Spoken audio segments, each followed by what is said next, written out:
Hey everybody, Michael Snyder, Pacific Northwest Weather Watch. Today is October 24th, and right now we are looking at the mid-level water vapor loop. We got the Hawaiian Islands, we got the Pacific Northwest up here to the right. You can see we've got a lot going on. We got this deep Gulf of Alaska low developing, and we've got our system out here over the Pacific Ocean that has a subtropical tap. This is going to be moving up towards the Pacific Northwest here over the next day or two. We'll take a look at that in some detail here, and we'll take a look at the extended forecast. We've got some colder systems that are going to be driving data out of the northwest, bringing strong frontal systems and potentially mountain snow with them, some breezy conditions at times. And you can even see off to the south, we have a hurricane out there off to the south and west of Mexico.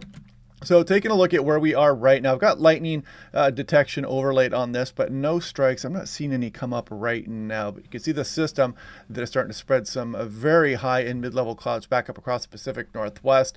And we're going to take a look at the details of this system here in a moment. Big wave action coming in here too. So I am on Blue Sky now. It is an alternative to X. I don't have anything against it, but anybody over there, it was just, a battalion of ads and, porn bots and all kinds of things and just political arguments back and forth. So I'm just trying something new here. I'm not deleting my X account or anything like that. And maybe things will improve and I'll go back over there at some point. But there's also other Pacific Northwest people that are going over there. You can see Nathan Santo Domingo over there. And, we're putting out all kinds of weather information over there. So if you want to join up to Blue Sky, it is free and you don't have to pay that $17 a month to get your word out. Now, taking a look here at Seattle yesterday, 53 degrees, 58 the average high. No precipitation yesterday, but that is going to be changing as we come through the upcoming days. And we're going to be playing catch-up, though, only 1.35 so far this October. We averaged close to 4 inches for the month. And taking a look here across some of the Pacific Northwest, National Weather Service pages. This is Portland. You can see there are some frost advisories, some dense fog advisories, freeze warnings out there also. It's pretty chilly in the overnight hours here, so heads up for that. And you can see for Pendleton, Oregon, National Weather Service talking about that probability of precipitation coming up here as we go through the weekend. You can see Bend, Cle Elum, Prosser, and Pendleton out there. The chances will be increasing, and it's because of that system rolling in here. And I'll show you that more here in a moment as we've got some additional frontal systems as we go through next week. So here we go. Spokane, you can see Thursday, Friday, Saturday. This is in advance of that next system here. We're going to warm up a little bit here into the 60s, but then we start to bring some of this activity back across the region here. You can see some mountain snow and lowland rain. That's going to continue on through the upcoming week. This is Missoula, Montana National Weather Service. You can see early next week, October 28th through 30th, some periods of slow travel, reduced visibilities, slushy and slick roadways. You can see I-90, Highway 93, 2, and 12. Now, taking a look at the European artificial intelligence model, which has been doing quite well. It actually performs better than the regular European model. More on that here in a moment. But you can see our systems kind of merging here with this Gulf of Alaska trough. It's going to bring a windy period to some portions of the Pacific Northwest as we go through Friday night on into Saturday morning. And then you can see this system and this cooler air arriving as we go on into later portions of the weekend and on in through next week, possibly multiple rounds as we go through. This would be about on the day Wednesday here, October 30th, and then kind of swinging through here, maybe a chilly Halloween coming up here, as you can see. And then we'll scroll off into the extended forecast and kind of see that Gulf of Alaska trough and some ridging here, some atmospheric river activity kind of hinting at that in some of the extended runs here on the artificial intelligence European model here. We don't have to worry about that just yet, but that's not something that we would like to see across British Columbia with the pretty extreme atmospheric river we just went through. Need time to dry out. Now, looking at the European ensemble mean on the left versus the European, the regular, the deterministic on the right. And just a reminder that it is important to watch ensemble members as you go on into the extended forecast. You can see in the short term, pretty good model agreement here. But as we go through the upcoming later portion of the weekend, Sunday night on into Monday morning, again, still pretty good model agreement. But if you go off into the extended forecast, you can kind of see how things start to differ a little bit here. And the ensemble mean does better through the extended forecast range. You can see on the deterministic showing more of some deep troughing across the Gulf of Alaska, but the atmospheric river activity would be much further north with the ensemble members here versus pointing more at western BC here on that. So that's always why we check out the ensemble mean when we look off into the extended forecast. And now here is looking at that. So the light blue here is one of those ensemble members. I believe they just grabbed a random one here, and you can see it is the lowest performing performing one. Of course, we tweaked the initial conditions for that ensemble member, and of course, it turns out with a lower score. It makes sense, right? And the control run and the high-res deterministic models, these should be pretty similar, and they are, as you can see. But you can see the ensemble mean, especially when you go out 4 or 5 days into the future, it does perform better. That's why it is important to look at ensemble members when you go off into the extended forecast.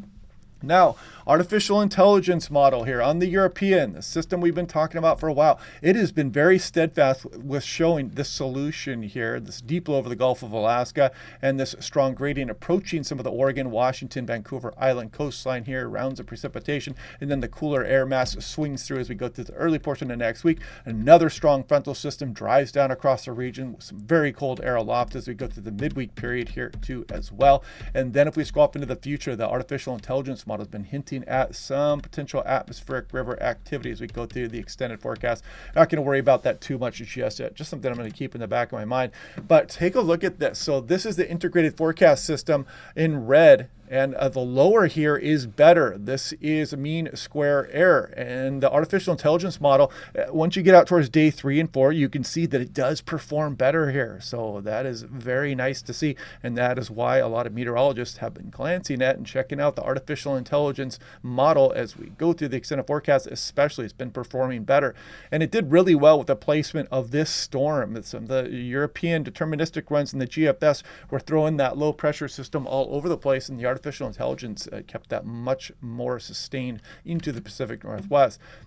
So let's talk a little bit more about this system coming up here. We put this into motion, and you can see the north winds down the Oregon coastline here as things turn offshore in advance of this system. You can see some gusty winds coming through the Cascades here, the gorge down there, Washington-Oregon border, getting a bit breezy here as we go on into Friday morning and the afternoon of Friday. You can see that continue east flow across the Cascades as this system approaches. And things, let me back up here, things quickly start to turn southerly as we go through later Friday morning for the South Oregon coast. Then you can see the winds really get strong as we go through the day Friday here up the Washington coast. You can see some of these very strong winds up towards Vancouver Island, and then eventually move across some of the northwest interior, probably somewhat of a lee low forming off the Olympic Mountains, driving some areas of isolated stronger winds up towards the San Juan. Strait of Georgia here is going to get pretty windy also. These southeast trajectory winds don't tend to favor the central sound. So it'll be blustery, but we're not looking at any big windstorm or anything like that for Seattle.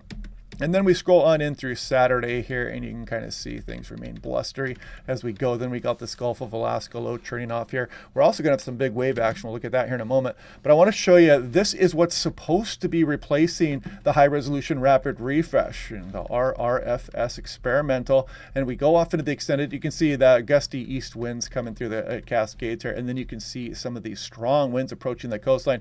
The timing of the strongest winds here looks like it's going on through Friday evening, Friday night, Washington coast, Quileute, Nia Bay up there getting a shot. Look at the northwest interior, just kind of clipping portions of Whidbey, but strongest out across the waters, and especially the San Juans up the Strait of Georgia there also, and some gusty winds up and down the Oregon and Washington coastline here. And it'll bring a decent bluster through some areas of the central sound, but nothing too extreme. Definitely not like what any of the windstorms we'll probably see at some point this year for interior areas. And if we look at the high resolution rapid refresh 3-kilometer run, you can see the gusty east winds in advance of the system as we go through tomorrow morning and through the afternoon hours, and then the stronger winds arrive as we go through Friday night here, and we go on through Saturday morning, and we start to relax things a bit. But if we look at the high-resolution rapid refresh, right now we're looking at 5,000 feet. We're looking at wind speed and knot. So as we scroll through on the morning Friday, you can see kind of that easterly component to the winds, but then the system starts to approach. And at 5,000 feet, you can kind of see how these winds hit the Olympic Mountains, and it forms what's known as a lee low, and it can really enhance some of the winds here locally across, the Port Townsend area and just offshore Port Angeles and Squim out there across the San Juans. As winds really get howling out there when these lee lows form. And then you can see kind of these winds really ripping across the area at 5,000 feet as we go on into very early Saturday morning. And the North American model here, this is looking at 925 millibars, about 2,500 feet off the surface. So you can see, again, the easterly component. Then the winds start to arrive for the Oregon coast as we go through Friday afternoon and on in through Friday night and into Saturday morning. And you can still see kind of the winds in the wake of the Olympic Mountains there marking where that lee low will be forming.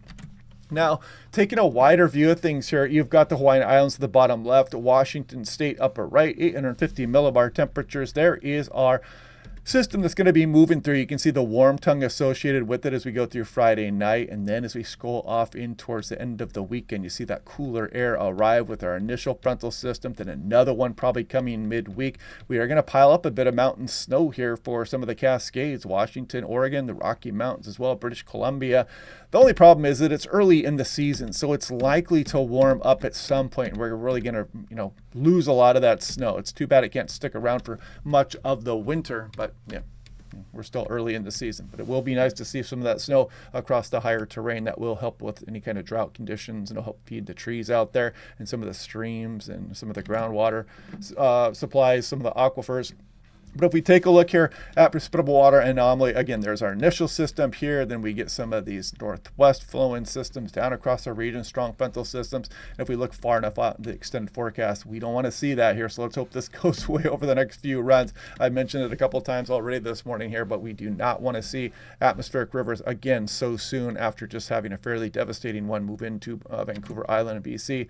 Now, looking at some of the wind speeds, look at Friday Harbor as we go on in through late Friday night into Saturday morning. Some of these gusts are really starting to come in on the European ensemble. This is getting up towards severe criteria for Friday Harbor, 55 miles per hour, and some are even higher. And again, really good ensemble agreement for that. Here's Victoria. This is in kilometers per hour, but you could be seeing some gusts up towards 60 miles per hour. Not out of the question. Probably a pretty good shot at 50, 55 mile per hour winds here for Victoria International Airport as we go through late Friday night into Saturday morning. Here's Bowerman, Hoquiam, Washington coastline. This is a little bit off the coast, but you see still some pretty windy conditions rolling in here. The control only has 37, but some of the ensembles, you got to pay attention to some of this because there's pretty good agreement for some 40 plus mile per hour gusts rolling through. And Seattle Tacoma kind of downgraded here. But you can see there are some higher gusts mixed in, but we're probably just looking at some blustery conditions as we go through Friday night into Saturday morning, and nothing too extreme by any stretch of the imagination. And similar here for Portland.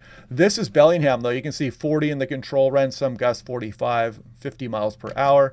And here's Astoria, just kind of blustery here. Nothing out of the norm here for, classic fall frontal systems in the area. But look on the northwest Washington coast, Quileute, some pretty good agreement here with the ensembles of gusts coming in over 50 miles per hour. Now, also wave activity. So let's watch this. You can see the storm system developing out here, and the waves start to increase here as we go through the day Friday. Here we go on into Saturday morning, and you can see we get a nice bump here as we go through Saturday morning. Tiny bit of a break here as we go through Saturday night, and then some bigger waves arrive as we go through the day Sunday as well. So again, don't turn your back on the ocean. Watch your kids and your pets. Watch out for that wave action out there. Every single year, it seems to injure or worse some of the people out there playing on the coastal areas. And since this is happening fairly early in the season and it's on a weekend, you got to watch out. There's going to be a lot of people out there. Total snow Kachura ratio in inches on the European. This is yesterday afternoon's run. So just kind of hinting at what is to come as we go through the end of the weekend. You can see as we go through the early portion of next week, then we get another slug of cold air aloft, really piling up some of that snow here as we go through the end of the week. So nice showing here for late October and on in through early November. The only bad part about this, like I mentioned before, is that it's probably likely to get much of it eaten away except for the highest elevations as we go through the month of November at some point. Now, looking at the artificial intelligence model, let's scroll through here and you can see the range starts here as we go through Saturday morning, Saturday afternoon, some decent amounts shown for Seattle, even getting down towards Portland. I mean, by the time we get towards Sunday morning, look at that Seattle 1.5 inches, some nice amounts for the Cascades of Washington, British Columbia, Vancouver Island here, not giving us much of a time to dry out and keeping things quite saturated where we got some pretty heavy rains, as I mentioned before as well. And then if we scroll off into the extended forecast, I mean, we're only looking 174 hours out, and that's close to 3 inches there for Seattle. So that may catch us back up to normal as we scroll on in through Halloween here. Some pretty decent amounts showing up. take that with a grain of salt, though. You know, we're watching these systems and breaking them down as we go. But it is that time of the year after all. And if I scroll way out of the forecast, you can kind of see how those atmospheric rivers trying to impact Vancouver Island and some of western BC. But again, that's too far out to get any confidence in. And here we are looking at 10-to-1 ratio. I believe I just showed something similar to this, but the European kind of showing those big snowfall amounts. Now look at the 6 to 10 day. You can clearly see the west as we go through November 2nd below normal here across a lot of the west. They got the dark blue out here for portions of Nevada, extreme southeastern Oregon, and portions of Idaho as well. 6 to 10 day precipitation here, Climate Prediction Center. This is running a day behind as well. We'll see what happens here because we're showing a pretty wet period here as we go through the end of the month. So this may be changing over the next few days. 8 to 14 day still shows that below normal signal. And kind of some below normal creeping in here. But again, take that with a grain of salt. You saw what the artificial intelligence European model was showing. So anyway, yeah, here comes our system. It may be going out here at some point on either tomorrow morning. There's lenticular cloud potential across the mountains as this system moves in. There's wind potential on the coastal areas or maybe across the northwest interior that I might go check out. And then on Sunday, I might go out and do some of the first wave watching of the season as well. So lots to choose from here as we go through this weekend. But again, you're just looking at classic fall frontal system type stuff for Portland and Seattle Metro, Willamette Valley, things like that. But the mountain snows and the cooler air arrives as we go through next week. So the active fall weather is here. Again, watch out on the coastline here as we go through Friday night into Saturday morning, northwest interior. Things are going to get gusty. So anyway, hope you guys are liking these videos. Check out the hype video I put out yesterday. I'll leave it in the bottom left here. Click like and subscribe. We'll do this all again tomorrow, and I will talk to you guys then.